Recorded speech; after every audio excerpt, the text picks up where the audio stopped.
ada kapal lewat. Kapal ini isinya laki-laki perempuan campur.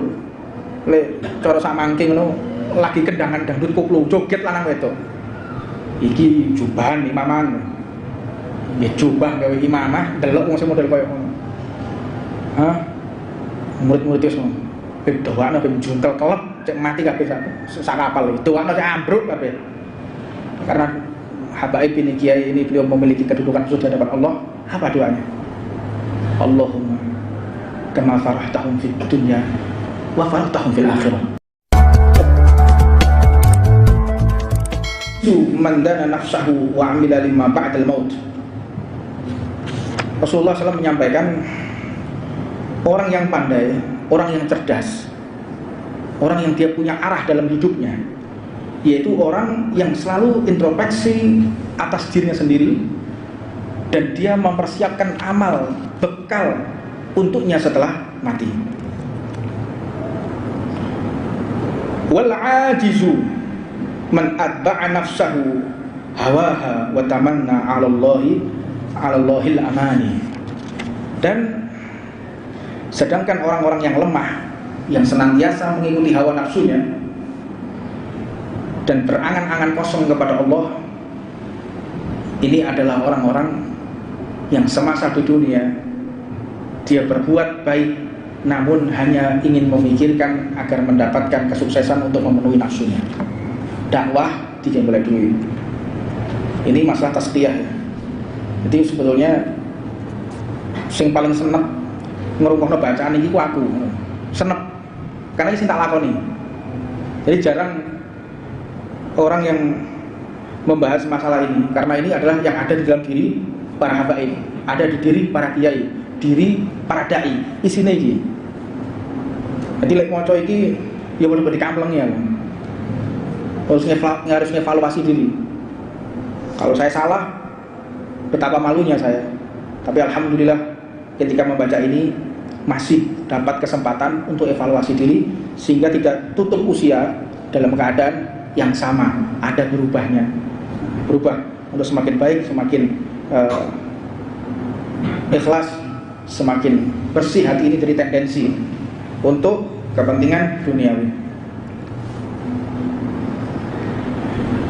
Hal ini disampaikan juga kepada orang-orang yang kadang-kadang seringnya dia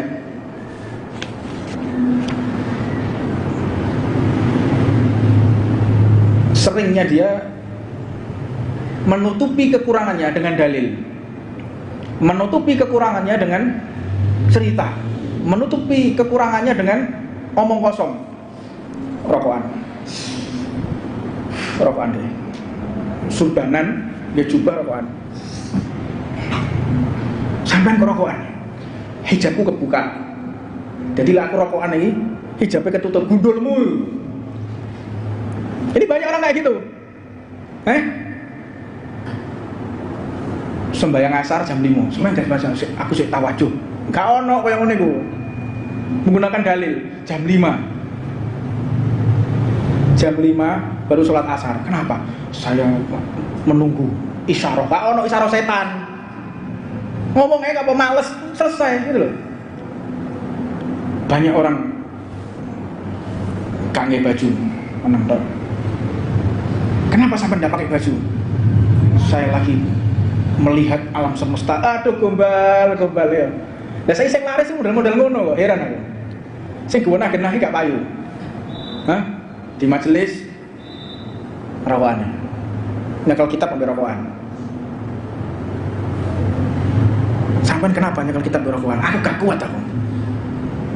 Lek buka kitab ini ketok muncul gambaran-gambaran gaib. Lek tarakoi gak ketok tulisannya itu. Gaib musa kalau setan gitu ya. Nah, ada kayak gitu. Imam Syafi'i itu kalau setiap ada orang berkunjung ke rumah beliau, tanya, datang ke rumahku kepentingan ilmu atau kepentingan dunia? Kepentingan ilmu emang sebentar ya. Sebentar. Masuk kamar dulu, mandi bersih. Termasuk ini ceritanya Imam Ghazali dalam kitab Hidayatul Hidayah. Kalau mau menyampaikan ilmu syariat itu gosok gigi dulu, pakai siwak, pakai parfum, pakai bukur, baru ayo tanya masalah hadis, ayo tanya masalah Al-Quran. Kayak begitu mereka itu. Gak ono saya gila ilaha illallah. Tambah nyentrik tambah payu. Tambah nyentrik tambah payu. Anda ingin menjelaskan kitab kepada orang, jangan pakai baju yang aneh-aneh. Gak manfaat ilmunya. Anda tidak menghormati yang pengarang kitab dari mu'alif kitab, gak Anda hargai. Seperti itu. Dan beliau Imam Abdul Hadid juga menjelaskan banyak orang ini menuntut ilmu tetapi dia tidak mengamalkan. Dan ini merupakan ancaman keras bagi orang-orang yang menuntut ilmu, mendengarkan ilmu namun dia tidak mengamalkan. Mudah-mudahan kita diberikan hidayah oleh Allah Subhanahu wa taala. Terutama adalah Al-Fakir, mohon doanya dari antum semuanya. Mudah-mudahan ilmu yang Al-Fakir pelajari, yang Al-Fakir ajarkan bisa pertama kali Al-Fakir laksanakan.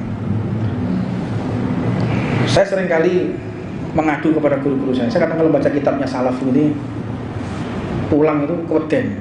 Ya Allah, saya ngajar tapi saya nggak ngamalkan. Saya minta tolong berdoa munajat kepada Allah, ya Allah, apa saya tinggalkan aja majelis taklim ini? Kok betapa berat cerita ini sehingga kita sulit untuk mengamalkan. Apalagi saya yang menyampaikan. Walhasil guru-guru kita memberikan pemahaman terus, kamu ngajar terus, kamu ceritakan terus, kamu bahas. Insya Allah apa yang kamu bahas suatu saat akan membuat engkau mendapatkan hidayah, mendapatkan ma'unah dari Allah sehingga engkau benar-benar bisa istiqomah dari apa yang engkau laksanakan. Kadang itu nyerah ya Pak.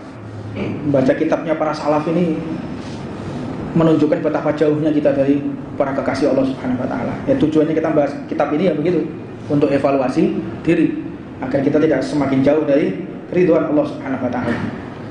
Ya, khutbah Jumat yang dibahas masalah ukhuwah.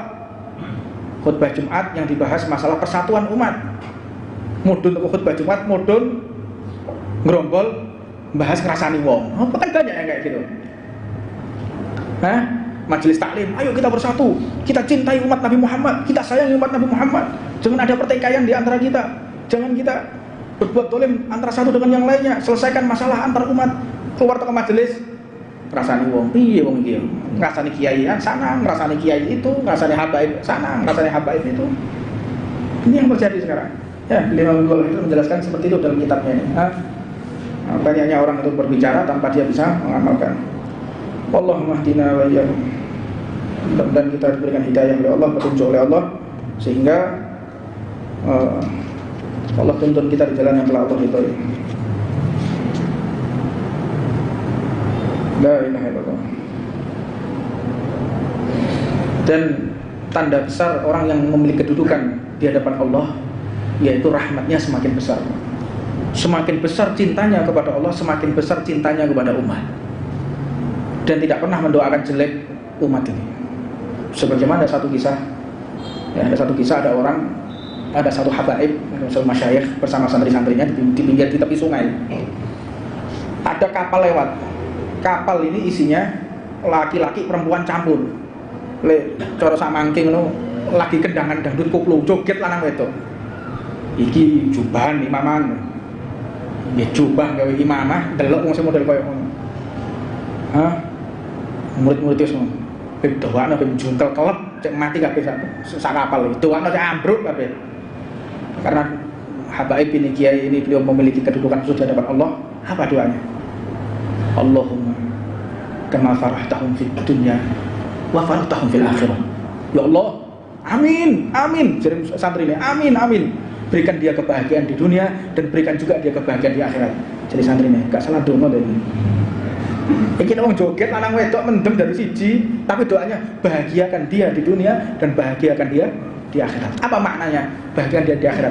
Maka tidaklah doa tersebut dikabulkan oleh Allah, tidaklah kapal tersebut berlabuh kecuali di antara mereka ada yang sadar sehingga mengatakan, wahai teman-temanku, kalau seandainya kapal ini tenggelam, kita dalam keadaan seperti ini mabuk, kita mati langsung masuk neraka.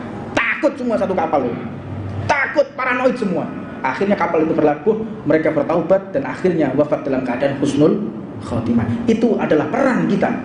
Bagaimana cara mengevakuasi umat masuk ke dalam surganya Allah, bukan mengevakuasi umat menuju ke nerakanya Allah Subhanahu wa taala. Jika ada pejabat salah, bagaimana caranya mereka benar sehingga masuk surga? Jika ada saudara kita salah, bagaimana caranya benar sehingga dia masuk ke dalam surganya Allah? Jangan permalukan mereka, jangan caci maki mereka. Mereka adalah amanat kepada kita agar mereka mendapatkan tuntunan khusus. Orang-orang yang punya kekuasaan, mereka harus dituntun secara khusus sehingga mereka menjadi para pembela Nabi besar Muhammad sallallahu alaihi wasallam. Rabbana atina fid dunya hasanah wa fil akhirati hasanah wa qina adzabannar wa 'ala ma syu'ufuna wa ila hadratin Nabi Muhammadin sallallahu alaihi wasallam. Al-Fatihah.